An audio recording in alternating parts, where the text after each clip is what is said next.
ఓం నమ శివాయ. భం భైరవాయ నమ. నమో రాజశ్యామలదేవియే నమ.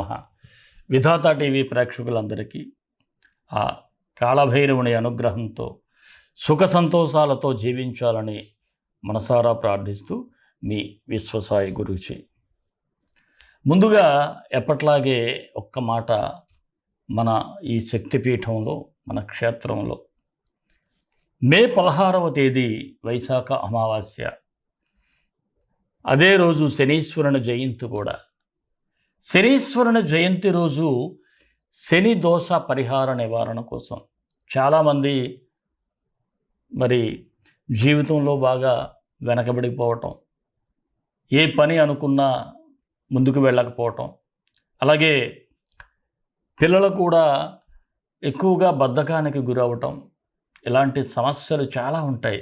వివాహ సమస్య కావచ్చు, వ్యాపారంలో ఇబ్బందులు కావచ్చు, ఉద్యోగంలో ఇబ్బందులు కావచ్చు, ఇలా అనేకమైనటువంటి సమస్యలతో సతమతమవుతున్న వారందరూ కూడా పరోక్షంగానైనా సరే ఆ రోజు మీరు మనం నిర్వహించేటువంటి శని భైరవ రక్ష పాశుపత హోమం, శని భైరవ రక్ష పాశుపత హోమంలో పరోక్షంగా మీరు పాల్గొన్నట్లయితే తప్పకుండా శనీశ్వరుని యొక్క ఆశీర్వాదం మీకు కలిగి సమస్యల నుంచి బయటపడతారు. మరి ఈ హోమంలో పాల్గొనే వారికి గోత్రనామాలు చదివినటువంటి వీడియో పంపించడం జరుగుతుంది. అలాగే ప్రసాదం కూడా పోస్టల్లో మీ ఇంటికి చేరుతుంది.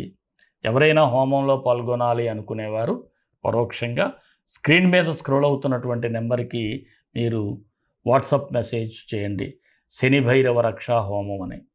శని భైరవ రక్షా పాశుపత హోమం అని మెసేజ్ చేసినట్లయితే మీకు వివరాలు తెలియజేయబడతాయి. మరి ఈ శనీశ్వర జయంతి రోజు మీ ఇంట్లో కూడా ఏ పరిహారం చేసుకోవాలో మీకుగా మీరే నేను వీడియో చేయటం జరిగింది. ఆ లింక్ని డిస్క్రిప్షన్లో ఇస్తాను, అది కూడా చూడండి. అలాగే మన దేవాలయం దగ్గర, అంటే మన క్షేత్రంలో కూడా ఎలాంటి పరిహారం చేసుకుంటే బాగుంటుందో అది కూడా చెప్పాను. అది కూడా ఆ డిస్క్రిప్షన్లో లింక్ ఉంటుంది. మీరు ఆ పరిహారం కూడా చేసుకున్నట్లయితే అద్భుతంగా ఉంటుంది. మరి మన వీడియోలోకి వెళ్ళే ముందు ఒక చిన్న మాట. మన వీడియోలు మీకు నచ్చుతాయని భావిస్తాను. ఈ వీడియో చూసిన వాళ్ళు ఒక లైక్ ఇవ్వండి. ఒక లైక్ ఇవ్వడం ద్వారా ఆధ్యాత్మికంగా కూడా మీకు ఆశీర్వచనం వస్తుంది. అలాగే 10 మందికి షేర్ చేయండి. మరొకరికి ఉపకారం చేయడం ద్వారా కూడా మీకు అనుగ్రహం కలుగుతుంది. ఎవరైనా మన ఛానల్ సబ్స్క్రైబ్ చేసుకోకపోతే సబ్స్క్రైబ్ చేసుకోండి. మరి రాశి ఫలాల్లోకి వెళ్ళిపోదాం. తులారాశి మే 16 నుంచి 31 వరకు ఈ తులారాశి వారికి ఎలా ఉండబోతుందో సూచనలు. ఇక్కడ తులారాశి వారికి రాశ్యాధిపతి భాగ్యస్థానంలో సంచరిస్తున్నప్పటికీ, అంటే మిథునంలో సంచరిస్తున్నాడు శుక్రుడు. వృషభంలో అంటే అష్టమ స్థానంలో రవి బుధుల సంచారం వలన కొంచెం ఇష్టంగా ఉంటుంది, కొంచెం కష్టంగా కూడా ఉన్నట్టుగా ఉంటుంది మీ పరిస్థితి. అయినప్పటికీ కూడా మీరు చాలా బ్యాలెన్స్డ్గా మెయింటైన్ చేసి అందరినీ కలుపుకుపోతారు. మీ స్వభావమే నలుగురితో సరదాగా ఉండటం, నలుగురిని కలుపుకుంటూ పోవటం, అది మీ స్వభావం. కాబట్టి అంతగా ఇది ప్రభావితం చేసేటువంటి పరిస్థితి అయితే కనిపించటం లేదు. అలాగే గతంలో మీరు ఎవరికైనా ఎప్పుడైనా ఎటువంటి సహాయం చేసినా ఆ సహాయం అనేది భగవంతుడు దైవం మానుష రూపేణ అలా మీకు తిరిగి సహాయపడేటువంటి, అంటే వేరే మార్గంలోనైనా సరే మీకు కొంత సహాయం దొరికేటువంటి పరిస్థితి అయితే ఉంటుంది. అలాగే కొన్ని సందర్భాల్లో కొన్ని ఇంపార్టెంట్ మ్యాటర్స్లో కూడా కొంతమంది మీ సహాయాన్ని కూడా అర్థించేటువంటి పరిస్థితులు అయితే ఇక్కడ కనిపిస్తూ ఉన్నాయి. ఆర్థిక పరిస్థితి అయితే కాస్త స్తబ్దతగానే ఉంటుందని చెప్పాలి. ఏమిటంటే ఇటు అప్పు కాదు, అటు డౌను కాదు, యావరేజ్గా మధ్యస్థంగా వెళ్ళిపోతూ ఉంటుంది. అలాగే కుటుంబ అవసరానికి కావలసినటువంటి ఏర్పాట్లు అయితే చేసుకోగలుగుతారు. అలాగే గృహంలో కొన్ని మార్పులు, అంటే ఏదైనా పాత గృహం కానీ మరొకటి కానీ అయితే లోపల ఏదైనా మార్పులు చేర్పులు చేయాలనేటువంటి ఆలోచన అయితే మాత్రం మీ మనసుకు అనిపిస్తూ ఉంటుంది. అలాగే పెండింగ్లో ఉన్న స్థిరాస్తుల యొక్క రిజిస్ట్రేషన్లు మధ్యవర్తుల ద్వారా మరలా అవి పూర్తి చేయాలి అనేటువంటి ఆలోచనతో వాటిలో కదలికనైతే మాత్రం మీరు తీసుకొస్తారు.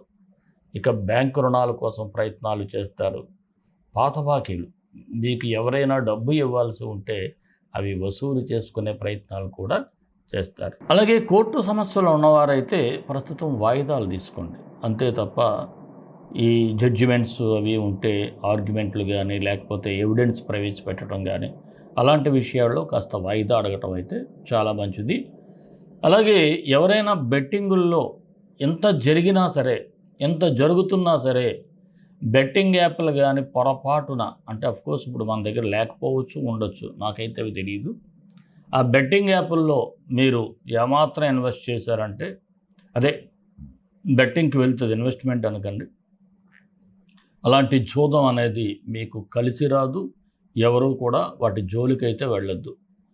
వివాహ ప్రయత్నాలు చేసేవారికి మాత్రం సానుకూలంగానే ఉంది.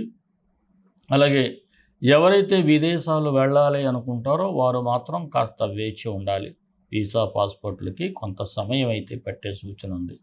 అలాగే నిరుద్యోగుల గురించి చూసినట్లయితే కొంత గతంలో ఏదైతే మీరు వద్దు అని తిరస్కరిస్తారో, ఇది నేను చెయ్యను అని అనుకుంటారో, అలాంటి వాటి కోసమే తిరిగి ప్రయత్నించాల్సినటువంటి అవసరం ఏర్పడుతుంది.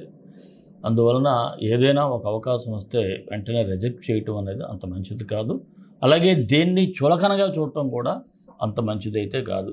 ఇక రాజకీయ నాయకులకు చూసినట్లయితే ఒక రాజకీయ అనిశ్చితలో మీరు ఉంటారు. దీనివలన ఏమిటంటే ఏదో ఒక నిర్ణయం తీసుకోకపోతే భవిష్యత్తు అనేది మీకు ఒక ప్రశ్నార్థకంగా మారుతుంది. దీనివలన కొంత పెద్దలతో చర్చించి ఒక నిర్ణయానికి రావటానికి ఆస్కారాలు ఎక్కువగా ఉన్నాయి. ముఖ్యంగా ఈ ప్రతిపక్షంలో ఇబ్బంది పడుతున్న వారు పరిస్థితి ఇంకా దారుణంగా ఉంటుంది కాబట్టి వారు ఇలాంటి నిర్ణయాలు తీసుకోగలుగుతారు.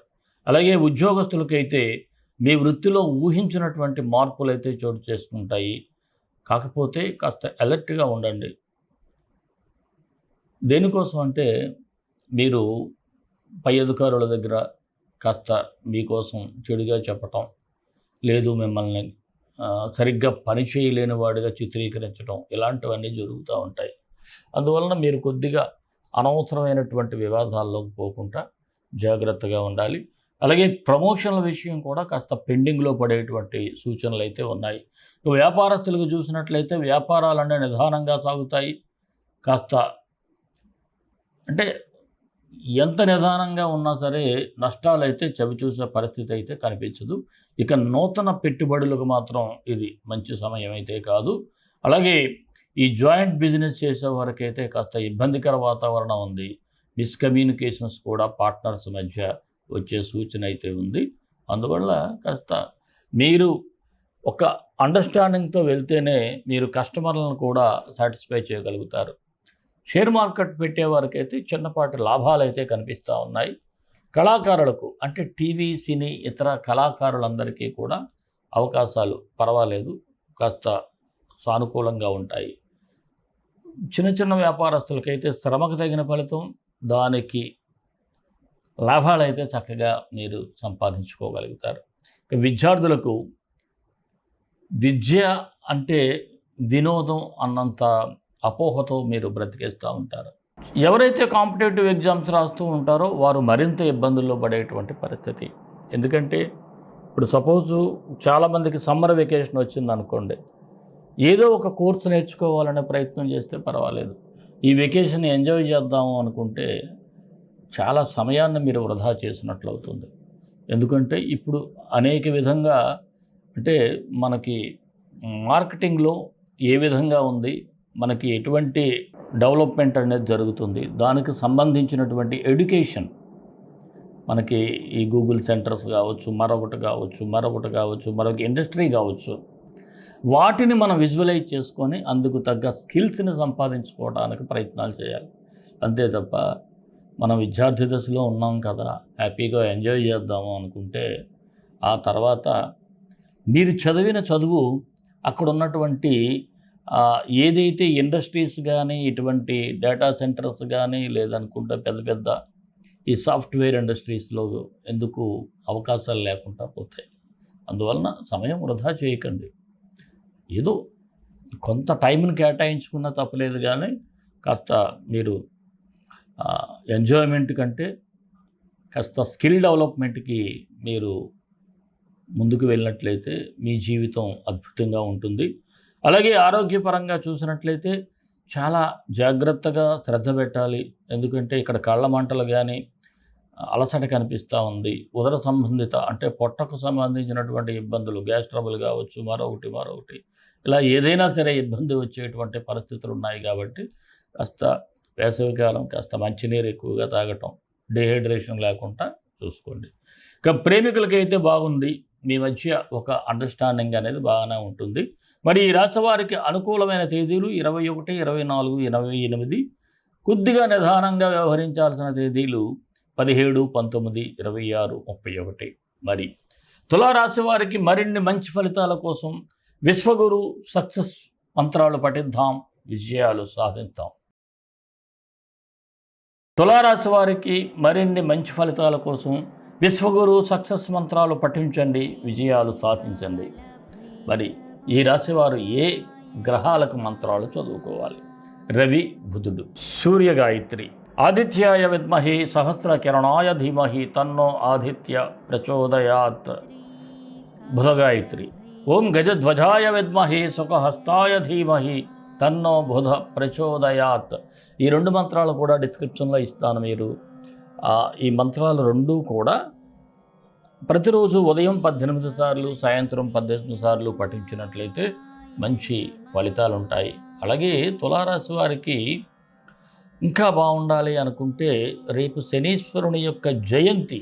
ఇందాకే చెప్పాను, మే 16న జరిగేటువంటి ఈ అమావాస్య శనీశ్వర జయంతిలో మీరు పరోక్షంగానైనా పాల్గొన్నట్లయితే అద్భుతమైనటువంటి ఫలితాలు చూడగంటారు.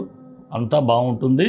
ఇక మన ఇష్టదైవం కాలభైరవుడు, కాలభైరవ గాయత్రి. కాళకాళాయ విద్మహే కాళాతీతాయ ధీమహి తన్నో కాలభైరవ ప్రచోదయాత్. సర్వే జనా సుఖినో భవంతు, లోకా సమస్తా సుఖినో భవంతు. దేశం కోసం, ధర్మం కోసం, భారతీయ సంస్కృతి విలువల కోసం పాటుపడదాం. స్వస్తి.